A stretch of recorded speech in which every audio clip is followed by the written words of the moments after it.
Bonsoir à tous, merci de nous rejoindre pour Décryptage. Une réunion s'est tenue ce mardi à Riyad, en Arabie Saoudite, entre la Russie et les États-Unis, avec pour objectif de commencer à réfléchir à un plan de paix en Ukraine. À cette réunion n'était pas associée l'Europe, ou sinon l'Union européenne. Mamadou Diouf, bonsoir et bienvenue.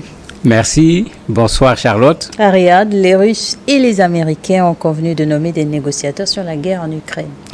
Oui, curieusement, on voit encore un monde où on pense qu'il y a des gens qui décident et des gens qui se soumettent. Comment expliquer que les États-Unis, qui officiellement ne sont pas en guerre, vont négocier avec la Russie sans l'Ukraine, en mettant de côté l'Ukraine, en mettant de côté l'Union européenne, qu'il ne faut pas l'oublier, et partisane des États-Unis à travers l'OTAN, puisque dans la guerre au niveau de l'Ukraine, cette question de l'OTAN joue un rôle extrêmement important dedans. Mais quand on veut l'expliquer, c'est assez simple. Vous avez un Trump qui croit à un retour d'une Amérique puissante sur le plan politique, sur le plan militaire, sur le plan économique. C'est de ça qu'il parle seulement. Une Amérique des grandeurs qui va revenir, mais qui a besoin effectivement de montrer à tout le monde que si on veut la paix au Moyen-Orient, il y a la paix. Si on veut la paix en Ukraine, il y a la paix. Donc nous sommes les plus forts, c'est nous qui décidons dans ce monde.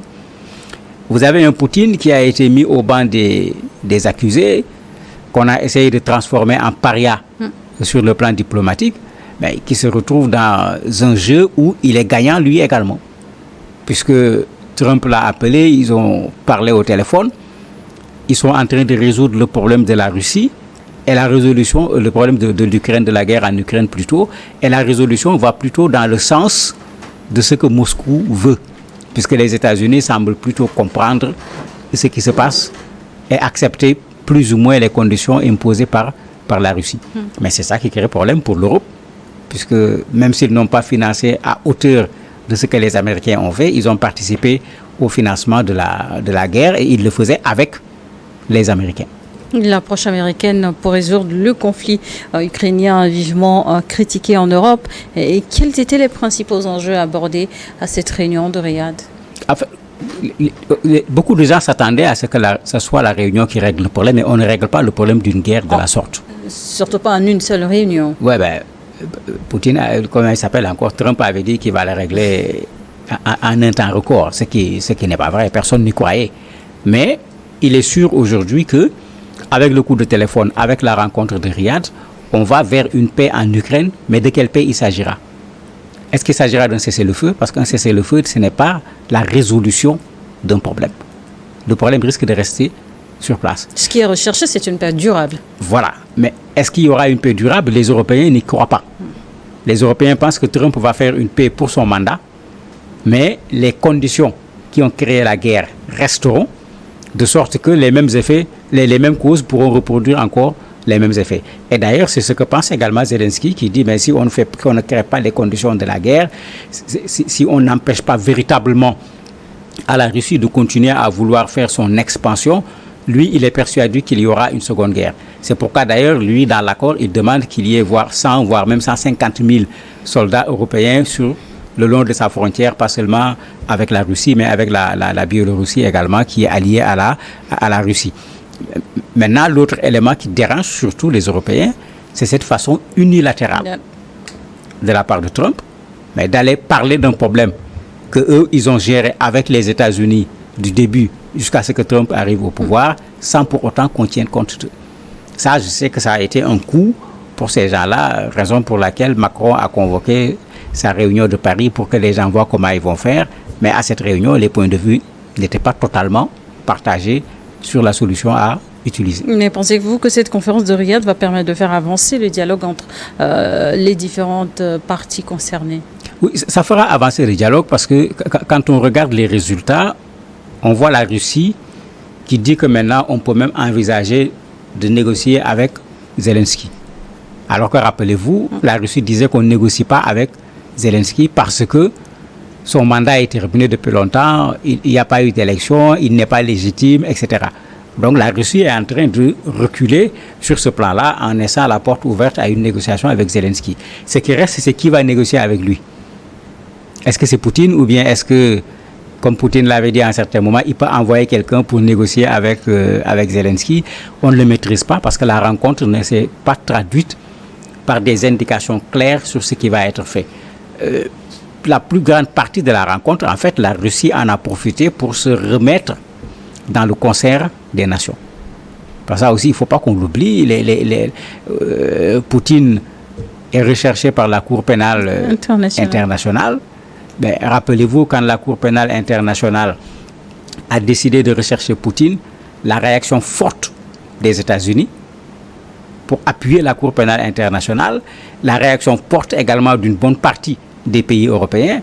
Mais bon, quand la même ces pays a décidé de poursuivre Netanyahou, ben, on a vu l'hypocrisie des uns et l'hypocrisie également des autres, puisque là, on s'est mis à attaquer plutôt la Cour pénale internationale. Ben, y a ça, la Russie risque de sortir, elle est déjà grandie même, puisque on envisageait même que ce soit Poutine, que Poutine aille en Arabie Saoudite et que Trump y aille, que les deux se rencontrent. Mais si ça se fait, ça va être une victoire diplomatique extraordinaire pour la Russie, et les autres pays européens, ben, ça sera une véritable gifle pour ceux qui soutenaient qu'il fallait arrêter Poutine et le juger. Pour le moment, absent des discussions, de quelle manière les pays européens peuvent-ils contribuer à un processus de paix durable en Ukraine en tenant compte des réalités géopolitiques actuelles?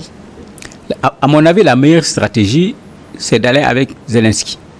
Puisque quel que soit Alpha, on ne peut pas finir avec ce problème sans Zelensky, puisque c'est l'Ukraine. Ce n'est pas les États-Unis qui vont signer quand même la fin de la guerre, c'est l'Ukraine qui va signer la fin de la guerre.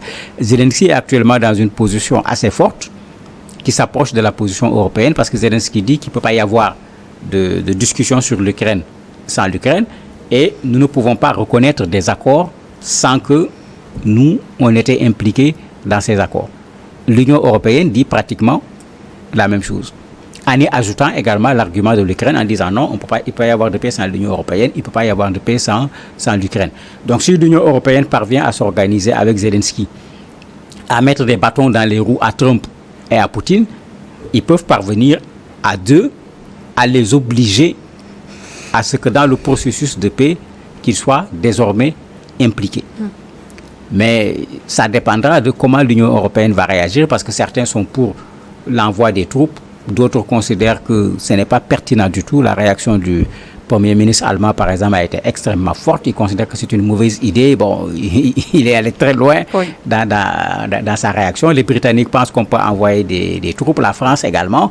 Ben, là également, il va falloir que l'Union européenne fasse l'effort d'harmoniser sa position, ce qui est généralement très difficile à chaque fois qu'il s'agit des affaires étrangères pour ce qui est de l'Union européenne. S'ils parviennent à avoir une position commune très forte, en s'associant avec l'Ukraine, ils peuvent réduire un peu.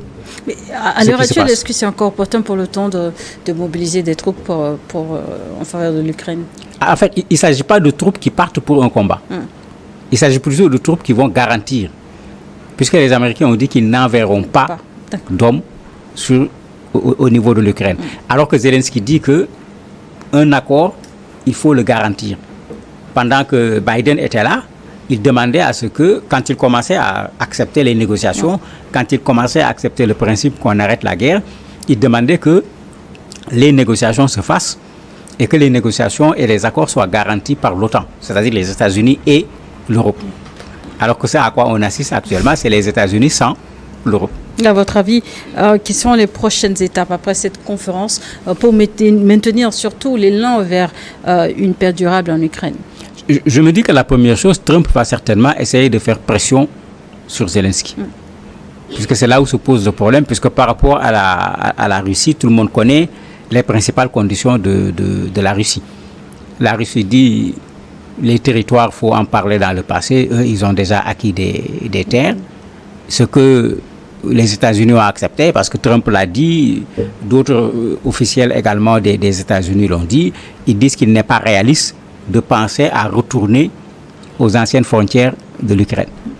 Ça veut dire de façon tacite qu'on accepte l'occupation des territoires par la Russie. L'autre condition posée par la Russie, c'est la levée des sanctions. Le fait que Poutine aille aux États-Unis, plutôt en Arabie Saoudite et rencontre les États-Unis, on est presque dans une levée des sanctions.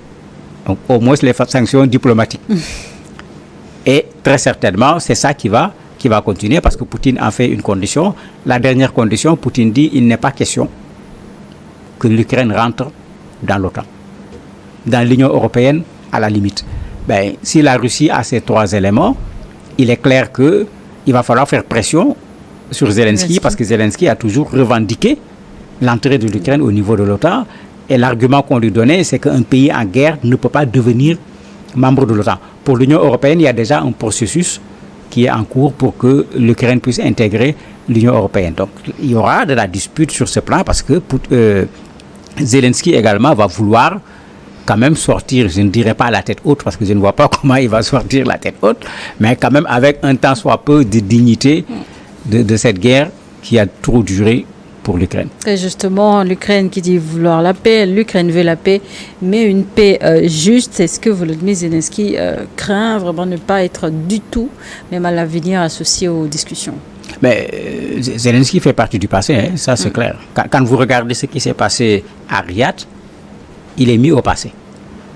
Les gens se posent des questions même parmi les scénarios. Est-ce que dans le processus de paix, Russes et Américains ne vont pas pousser à l'organisation d'élections qui vont se traduire obligatoirement par le départ de Zelensky? Je ne crois pas que les Ukrainiens vont encore garder un Zelensky qui finalement les a mis dans le pétrin en faisant une guerre par procuration à la place de ceux qui étaient les plus intéressés par cette guerre. Donc lui, actuellement, pour l'avenir de l'Ukraine, c'est clair que je ne vois pas Zelensky, qu'est-ce qu'il va pouvoir peser au niveau de ce pays. Un accord de paix en Ukraine sans Zelensky, qu'est-ce que cela peut avoir comme impact sur sa politique intérieure? Ben, sur sa politique intérieure, l'impact est déjà là. Les Ukrainiens avaient tendance à vouloir sortir du pays. Jusqu'à 50 ans, on oblige surtout les hommes à rester pour pouvoir aller au front parce qu'il avait des problèmes pour avoir des militaires. Donc au niveau de la politique intérieure, les gens sont déjà fatigués par la guerre. Les gens sont fatigués également par la méthode forte puisqu'on pousse les gens à vouloir continuer. Ce n'est plus de la résilience. Quand c'est de la résilience, c'est la population elle-même qui accepte les conditions difficiles parce qu'elle a espoir d'une victoire, par exemple, par rapport à une telle guerre. Bon, je ne vois pas comment l'Ukraine peut gagner la guerre devant la Russie.